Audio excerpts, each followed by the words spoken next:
G'day and welcome to the Ball Boys Fantasy Basketball Podcast. Today we are revealing number 24 on the top 25 most interesting fantasy players, and it is the big man, Deandre Ayton. He's just been traded to the Portland Trail Blazers. Is he set for a career season? Let's go!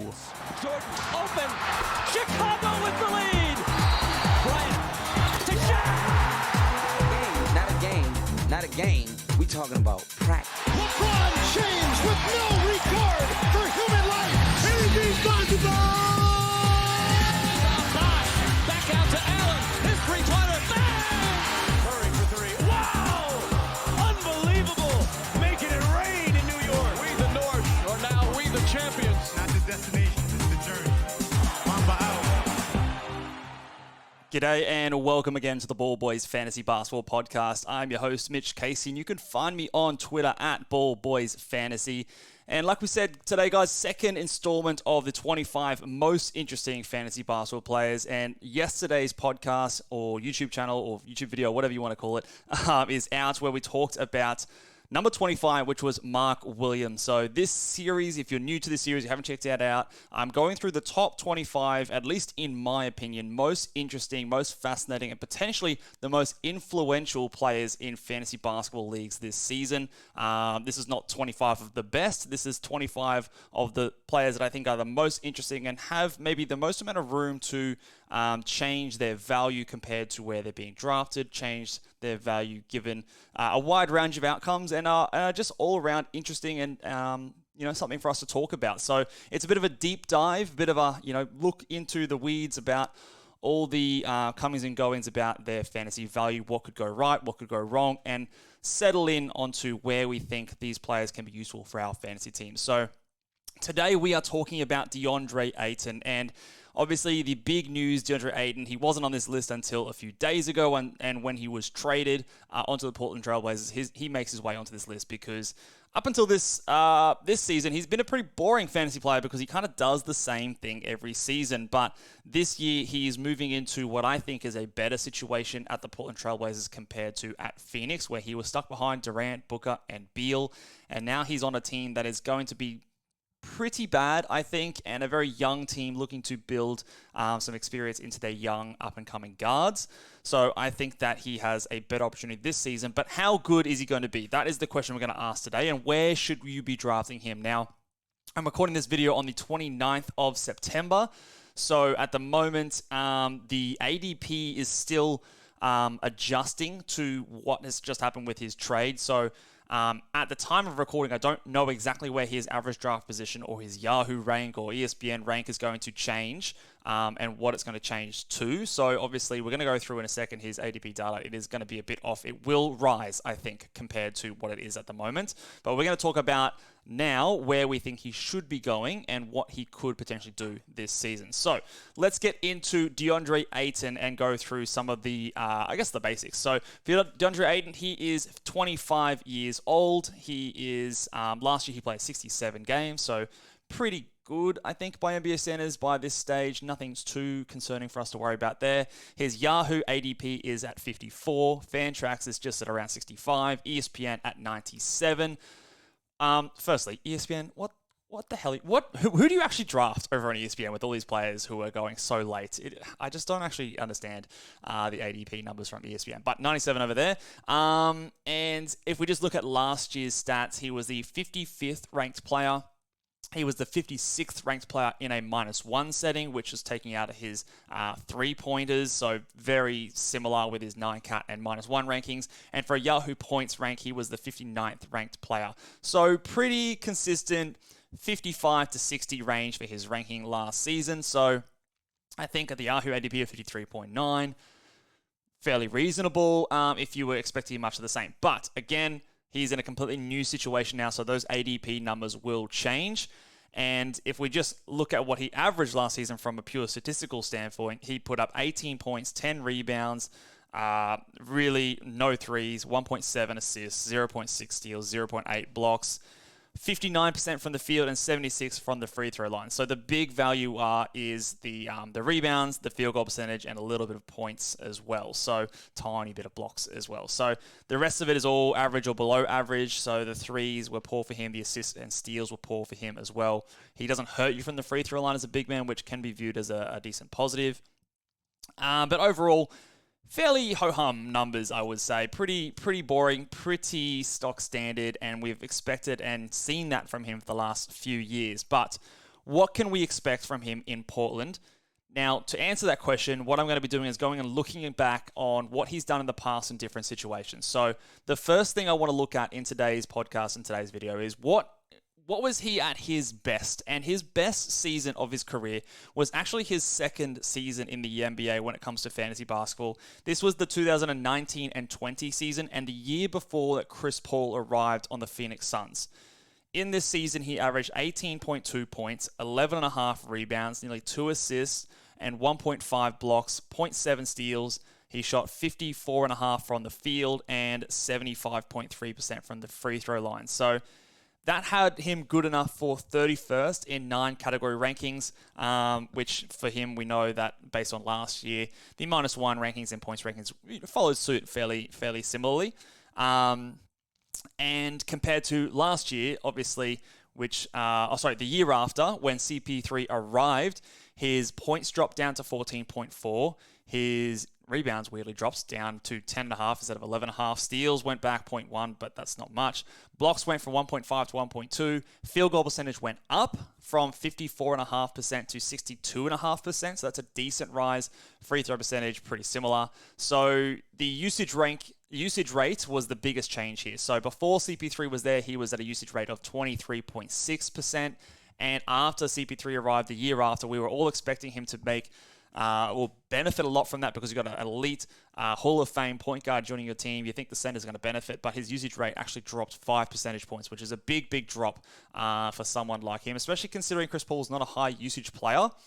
But it seemed to me that obviously the numbers have shown pretty consistently throughout the time of CP3 in Phoenix that he does better without CP3 on the floor. And that was 41st on the 2020-2021 season. He didn't drop as far because, like we said, that field goal percentage did rise up a fair bit. So what can we expect for him to do when it comes to this season? Now, he's obviously moving over to a team in the Portland Trail Blazers. So you're not playing with a player like Chris Paul, who's going to dominate the ball. You're not playing with elite usage, high-scoring players like Kevin Durant and Devin Booker. You're on a team where you've got young guards, Scoot Henderson, Anthony Simons, Shaedon Sharpe, Jeremy Grant. So I would expect that usage comes up and reflects more of what we saw in that 2019-2020 season. So the question there is, does that then affect his field goal percentage? And the other question that we're going to have to talk about is the minutes and also the block rate. So obviously the key thing that made him very valuable in that second season of his was his 1.5 blocks.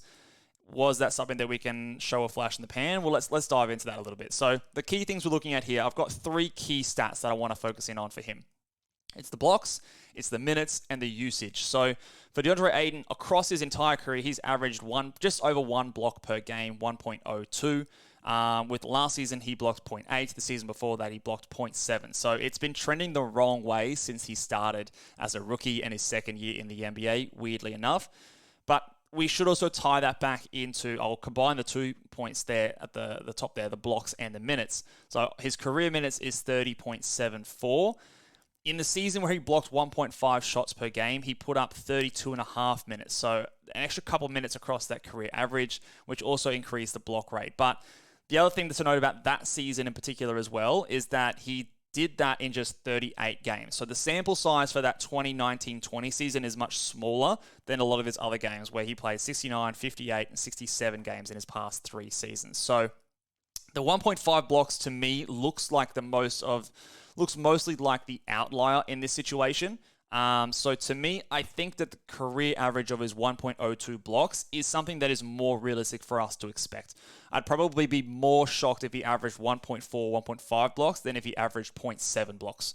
I think he's not a guy that we can pencil in and rely on the fact that, he's going to a new situation, he's going to start blocking shots now. I don't think that that's going to be the case. Now, whenever you do change defensive schemes, coaches, systems, there is that chance that the defensive schemes funnels the team or the players into you a bit more. He is a big dude. You'd think he'd be able to block shots. He blocked a decent amount of shots in college. But I think when it comes to projecting and expecting that from him, I think that that's going to leave you in a bit of trouble. So for the moment, I think if we just kind of put him around that one block shot per game, I think that's reasonable enough for us to expect rather than that 1.5, which he did in 2019-20, and even the 1.2 that he did the year after in 2020-2021. So I think more around that one block shot per game is more reasonable to expect. The minutes here are probably the biggest thing that I think can be the reason he increases in value. So his career minutes across, obviously his career is 30.74. Last season he played 30.4. The year before that, 29.5. So he hasn't played more than 30.5 minutes for the past 2 seasons. He's only cracked over 32 minutes once in his season. That was the season where he was the highest in his fantasy value. And I think this season, I've talked about this a little bit in the initial trade reactions, when you had the situation of Nurkic, who we were saying is the only center on this team.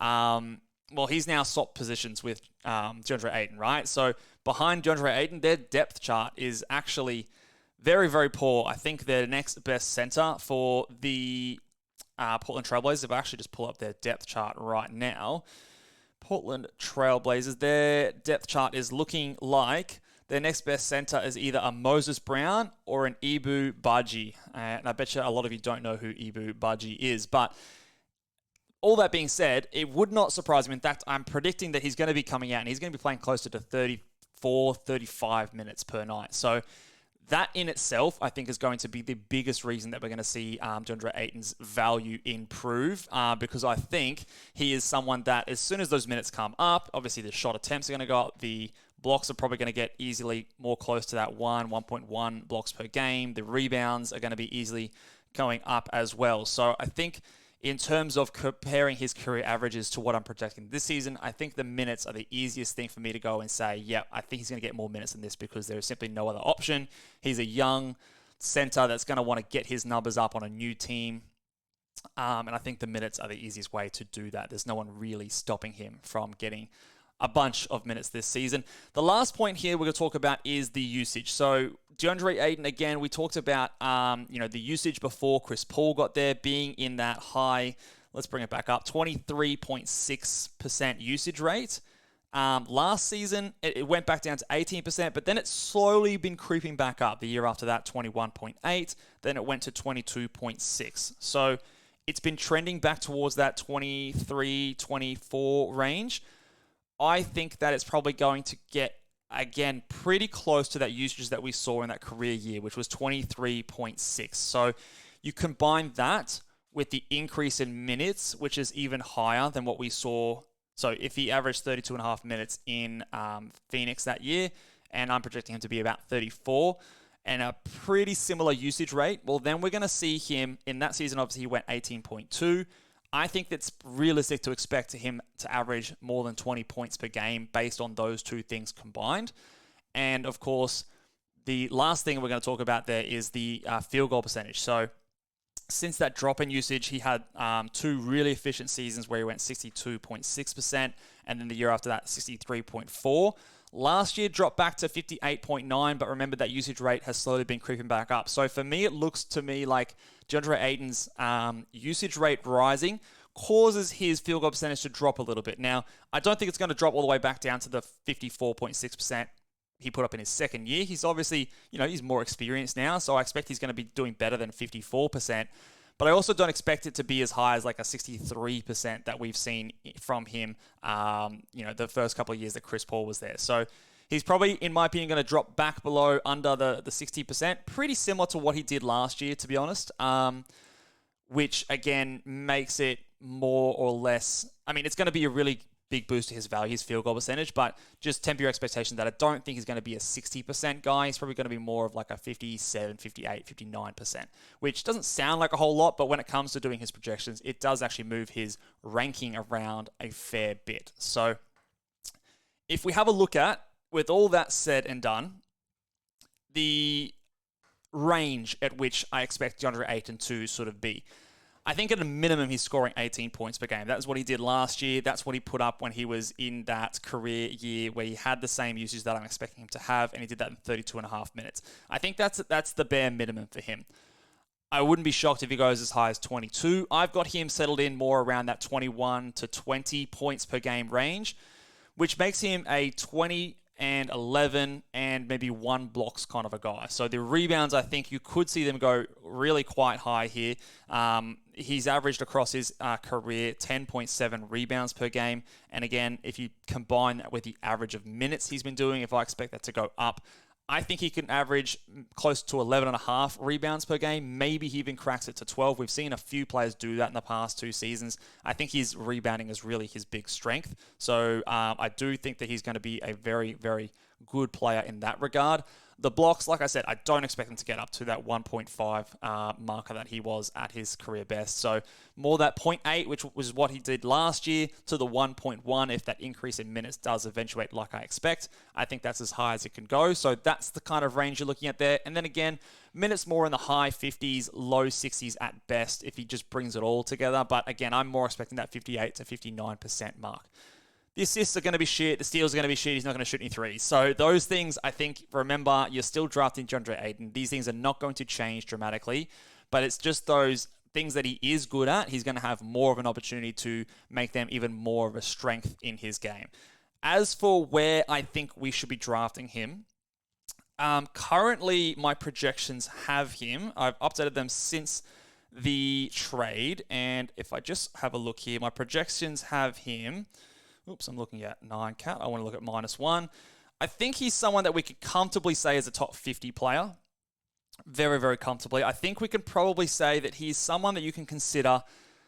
Some people might go as early as the 3rd round. I don't think I want to go that high. I think I'm more comfortable him in the 4th round. So, late 30s into the 40s, I think is where I'd want to be getting him. Just because, again, he is somewhat... two-dimensional. It's points, it's rebounds, it's good field goal percentage.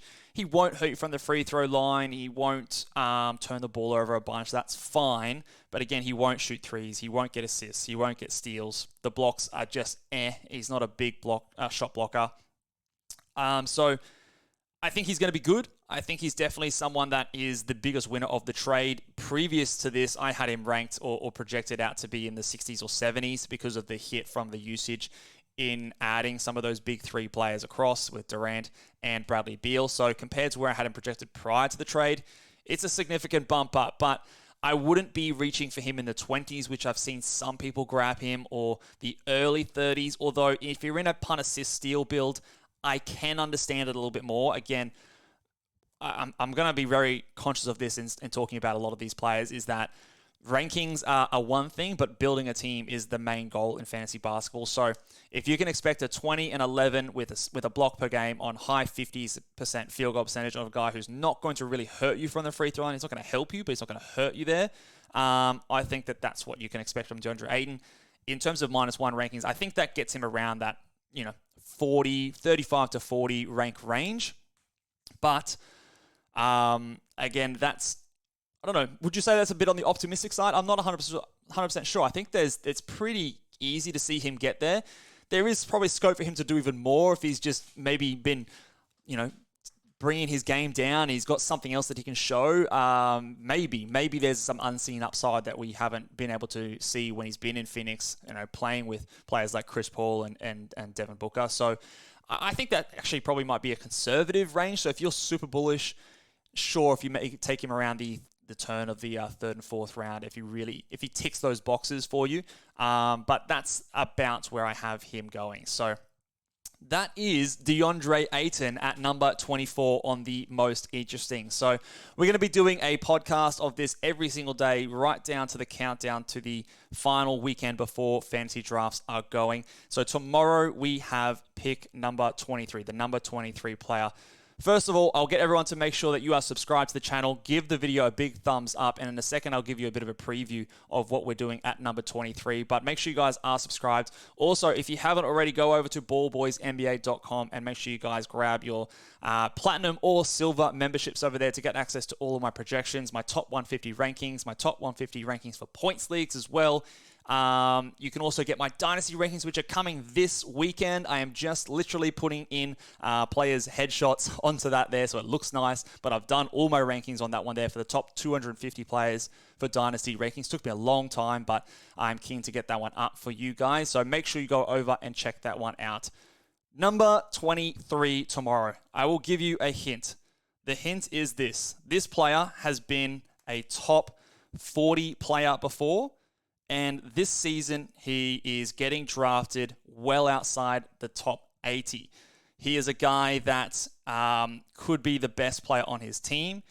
He's also a guy that might not play that many minutes for his team as well. So let me know down in the comments, who do you think tomorrow's video is going to be about? Number 23. We're going to be counting down all the way down to number 1, the most interesting players, and my thoughts in depth on where they should be going. So again, hit subscribe. Let's get to 10K subscribers and like the video. I'll see you guys tomorrow. Bye.